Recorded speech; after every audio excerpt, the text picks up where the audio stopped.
identity. Interesting. I decided to become a college student. I decided to become a college student for all the wrong reasons. I just wanted to graduate to have a diploma on file so that hopefully I would have a better possibility of being released from prison. Upon entering college, I discovered that I enjoyed learning new things, that there was so much in the world that I didn't know. This is the family that I always wanted. This is the family that wanted me. There was so much in the world that I did not know. I made sense of my past abandonment and abuse. I used that trauma to fill in the blanks, such as since when I was an accident in my family's eyes. Here in this game, I am the future of the game. There was so much in the world that I didn't know. My observation of self allowed me to see how I treated others and how I wanted to be treated. Just to be visible to somebody meant the world to me. I was willing to destroy other people's worlds just to prove it. A lost child among lost people. My observation of self allowed me to see how I treated others and how I wanted to be treated. After understanding myself more clearly, I started to see the social roles that I performed on a daily basis. My role as a student became defined with my professors and classmates. I've been given many labels: prisoner, convict, gang member, troublemaker, aggressive, and antisocial. These labels have affected me tremendously in the way that people communicate with me. My role as a student, the label of gang member has hurt me the most. I chose to become one. My role as a student, most people think my intentions are not honest and true, as if I am up to something negative. I think that people try not to speak with me because they may feel as if I'm trying to challenge them in some negative way. My role as a student, I responded to the labels as if they were all I could be, and I could not change it. My role as a student became defined with my professors and classmates. My cohort created an open environment of safety, security, and lightness that allows all of the students and professors to feel comfortable and free. I did not communicate at all about my feelings to my family. My family was never affectionate. The first time that my mom said I love you was in a prison visiting room. My cohort created an open environment of safety, security, and lightness that allows all of the students and professors to feel comfortable and free. Within my social role as a student, I also have a social role as a fellow inmate. I think this dynamic actually helps me in my student role as well, because I am relatable. I have been in love, in different types of relationships, covering intimacy with a girlfriend and being in love with a gang. Because I am relatable. I tattooed my whole body in dedication to that lifestyle. And my morals and codes of life became that of the gang code. Because I am relatable. The effect of this created my anxiety of speaking to those that are not inmates or gang members. I tend to feel as if I am being judged. I am relatable to other classmates, and the set of behaviors that I show helps allow all of us to have while learning. I was very afraid to ask questions when I first started the Cal State LA BA program. I was afraid I would ask questions that made me sound dumb. In class, I do not ask questions. When it comes to asking questions in class, or more specifically in front of the class, I am embarrassed because I do not want to sound stupid. I guess it's more my ego than anything.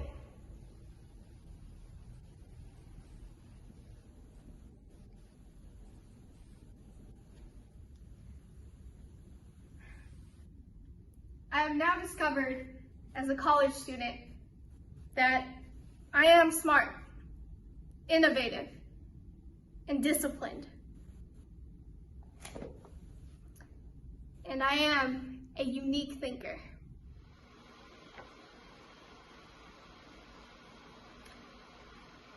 All right. 3, 2, 1. Sensory Overload Behind Bars by Risala Rose Amenifu. I noticed my TV in the background. My radio is on low also. Both me and my celly's fans are on. The vent is blowing out warm air, and I have just cleaned up the cell. I see clothes blowing in our clotheslines from the fan. This is how we dry our clothes in prison. The radio is playing jazz, and it's relaxing to me as I type out my assignment. The smell of Tide laundry detergent is freshly in the air because that's what I use to wash with. I can also smell somebody cooking lunch. It kind of smells like chicken, but I doubt that's what it is. Personally, I feel energetic because I worked out this morning, took all my vitamins, and meditated. Other things that I perceive are my digital clock next to my TV, my cosmetics on my locker, my clothes on my bunk, and my parole plan station on my bunk next to my clothes. Most of these things have nothing in common with each other. My senses are used to seeing, hearing, smelling, most of the things that I described earlier. In prison, we live in such a small space that sometimes all your senses get bombarded at once. The smell of somebody using the bathroom, the smell of food and incense, seeing someone get attacked, watching the COs cuff up someone. And here, character is made by adverse conditions. From adversity comes triumph.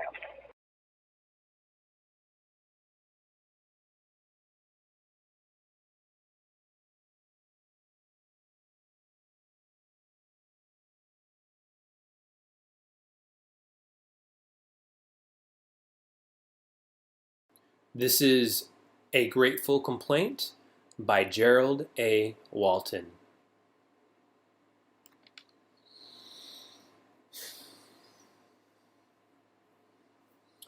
You made me wear clothes that fit, that were tight, felt like church clothes. When I wanted to go outside to play, you made me stay home. So that I had to help you roof and paint our house. That was mean. Why did I have to break and turn over the soil in the front yard for new grass? You could have hired someone for that. But no. You were too cheap. All those times you ruined my plans, waking me up early in the morning to go fishing with you. That was torture. Tilling parts of the backyard, planting fruit trees and cutting wood, that was all punishment. I think back to the way you were, the things you did not allow me to do, the parties and events I missed because of you. I did not deserve to be treated that way.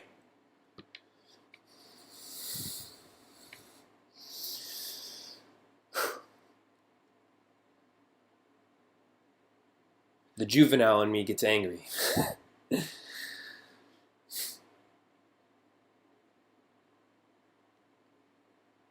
The adult says,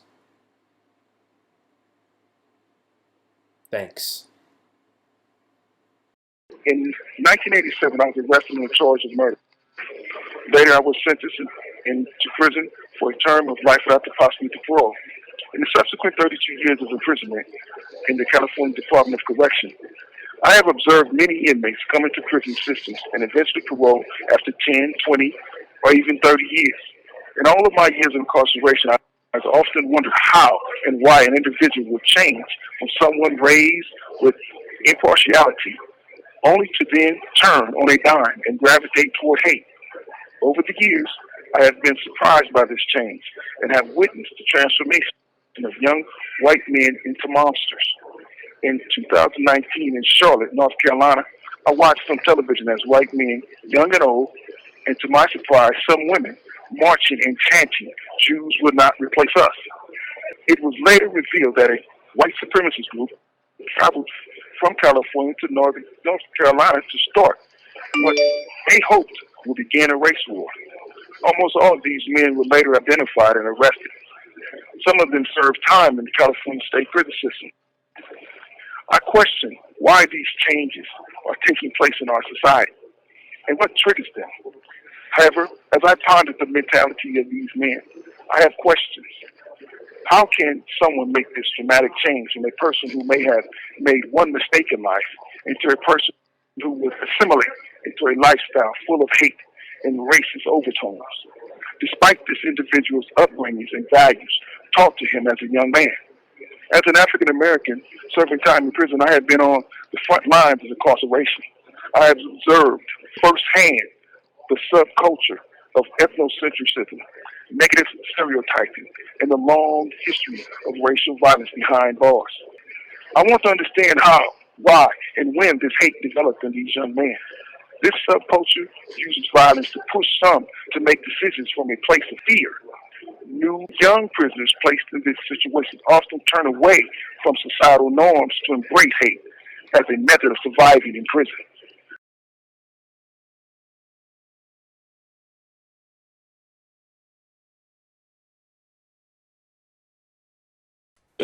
So, based on those legal standards and the evidence considered, we find that Mr. Wheelock does not pose an unreasonable risk to public safety and is therefore suitable for parole. Mr. Wheelock, this is a grant of parole, sir. I am free. Oh, I'm free. I am free.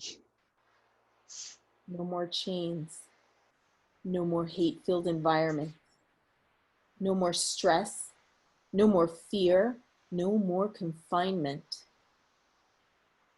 I am free. I'm not going to die alone in a cold, dark cell. Forgotten and discarded. Abandoned by everyone I knew and loved. Buried in a pauper's grave, mourned by no one. I am free. This death sentence that has hovered over my head for 23 years, an unbearable weight that I've struggled with all these years, gone. I am free.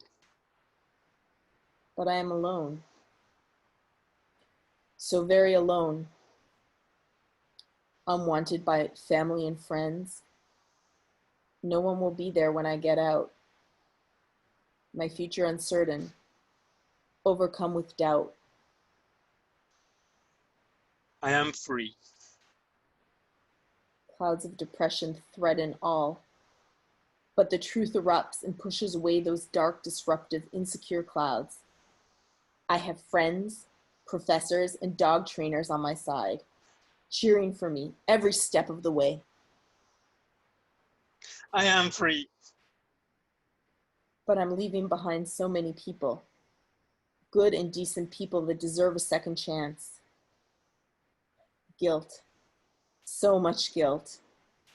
My classmates, my cohort, friends, and my fellow dog trainers, they are dying in this cold, dark, dusty place. I am free. The days are slowly ticking by. Release date uncertain, future uncertain. The state holding tight onto me like a miser with his last 2 coins. I am free. To a world that's tearing itself apart with racism, fear, and hate. I am free. To help heal the world, to end racism and hate, to turn fear into courage, to embrace diversity, to embrace everyone, I am free. to love, to laugh, to heal others, to make a difference in the world around me, I am free. to feed the homeless, to help children at risk, to save a life, I am free. to watch the sunset in the west, to feel the wind caress my face, I am free. while so many others are not. Sadness and grief intertwined with despair, I am free. so that I can save those left behind. They are not forgotten. They are not alone. I am free.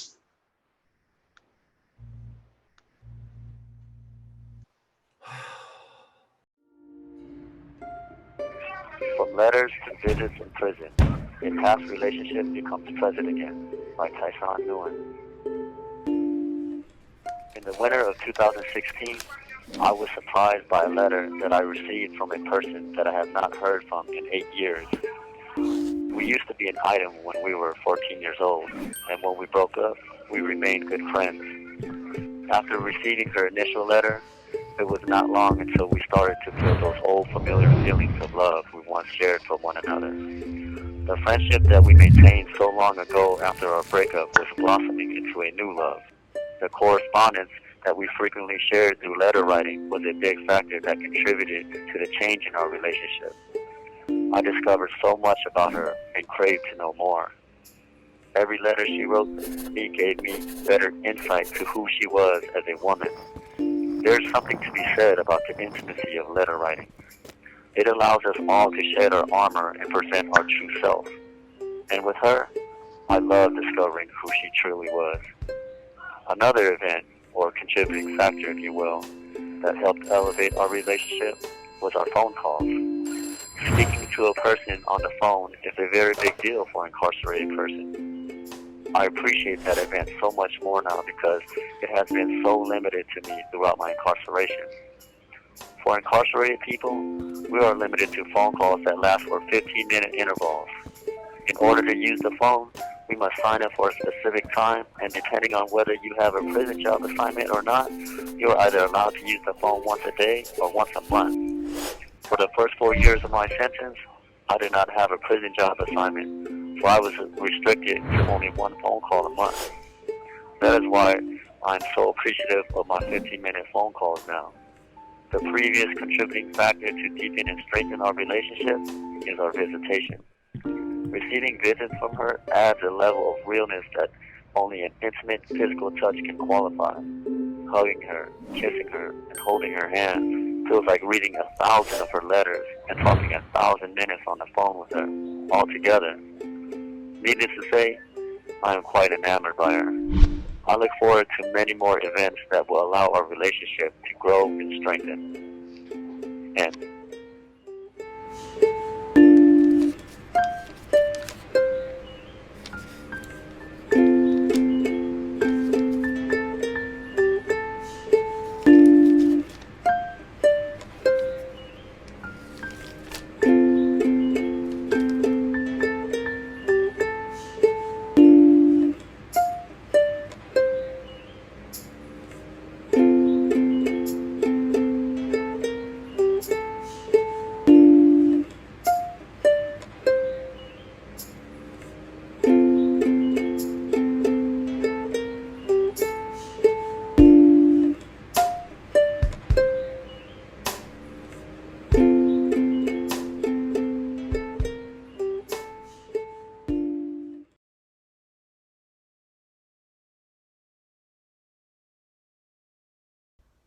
This piece was written by Duncan Martinez.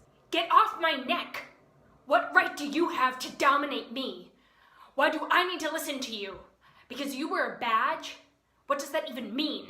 You went to school for a couple of months and carry a gun you protect and serve? Then get your knee off my neck! Don't you get it? I ain't done nothing wrong.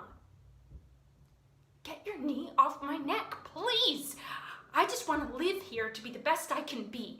I don't care about your hatred, your problems. They're not mine. Don't you get it? Just because you wear a gun like some kind of gunslinger? What gives you the right to act like this? Why is it me that has to suffer? The irony is that you're the same as me, just another body under the knee of the people that pay you, the 1%ers at the top. They control this shit and you enforce it. And you don't even know it. I voted. I voted for all the right people, and it still ain't changed nothing. Not a damn thing. People are still dying because some ignorant idiot gets to be a bully. It's not just you cops either, it's everything. If I ain't in, I'm out. Get it? There's some good cops out there too. So much of society is. But the knee that keeps us down, it keeps all of us down. At least a little. The knee, it's on all our necks. We just get used to it, don't we?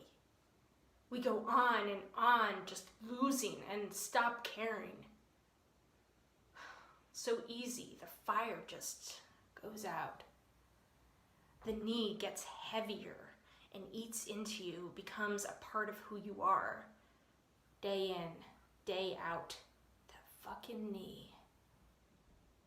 You feel a little less every day until you don't even notice, right? Please, your knee. I can't breathe.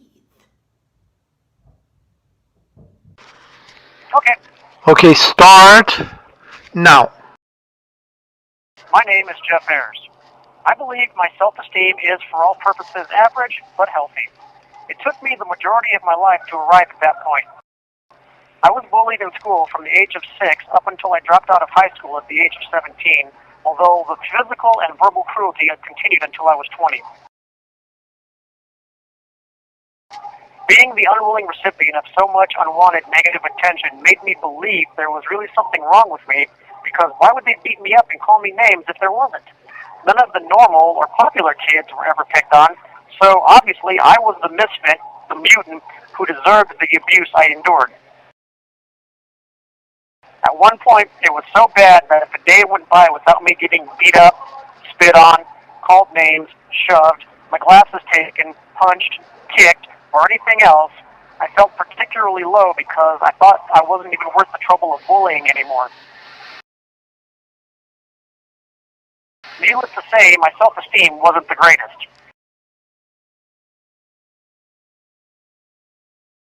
Ironically, it would be a prison environment where my self-esteem would finally start to heal and approach something resembling normalcy.